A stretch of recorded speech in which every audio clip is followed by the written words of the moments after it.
नमस्कार, आप सभी दोस्तों का इस YouTube चैनल मौर्य बीज भंडार पर बहुत-बहुत स्वागत है।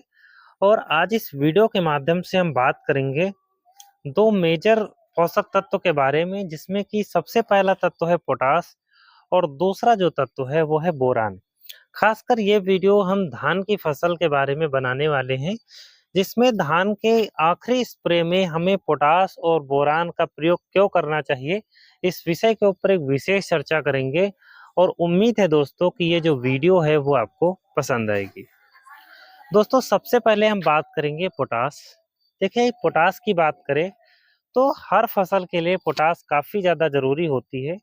देखिए, अगर हम पोटाश की बात करें तो पोटाश हमारी फसलों के लिए बहुत ज़्यादा ज़रूरी होती है, चाहे वो धान की फसल हो या फिर अदर कोई भी फसल हो।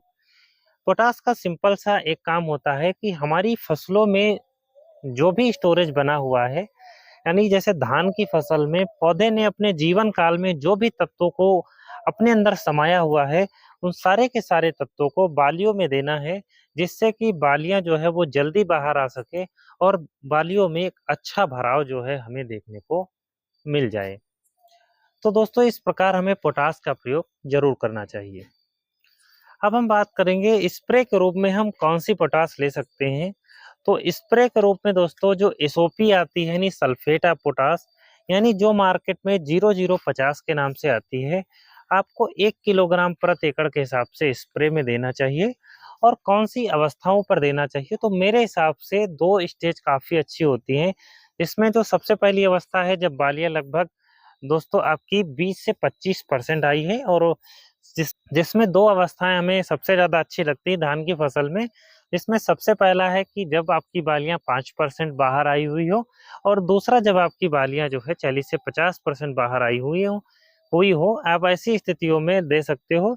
यानी पहली अवस्था पे आप स्प्रे अगर करना चाहते हो तो जब 5% बाली आई हुई हो, और दूसरी अवस्था पर अगर आप स्प्रे करना चाहते हो तो आप लगभग 30% या 40% के आसपास स्प्रे कर सकते हो।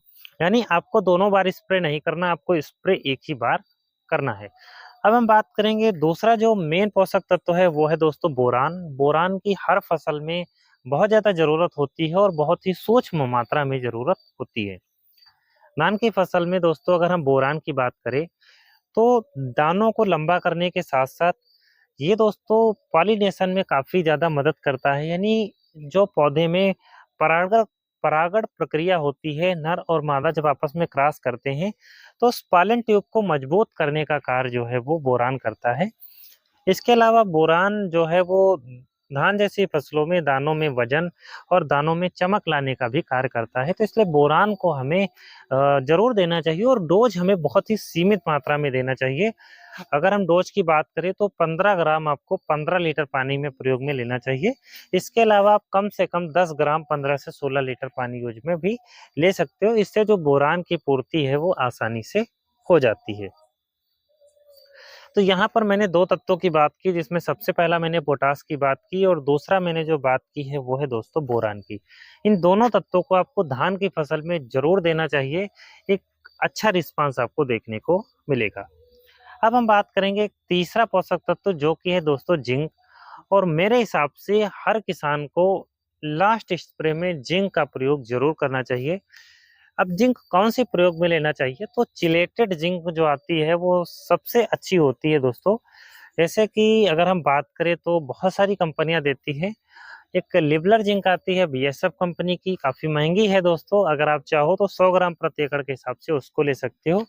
दयाल कंपनी की अमृत जिंक आती है, 12% ईडीटीए होता है, आप 100 ग्राम प्रति एकड़ के हिसाब से उसको भी ले सकते हो। और अगर आप इससे भी सस्ता लेना चाहते हो तो क्रिस्टल कंपनी की सुपर 14 आती है ईडीटीए में, आप 100 ग्राम प्रति एकड़ के हिसाब से उसको भी प्रयोग में ले सकते हो।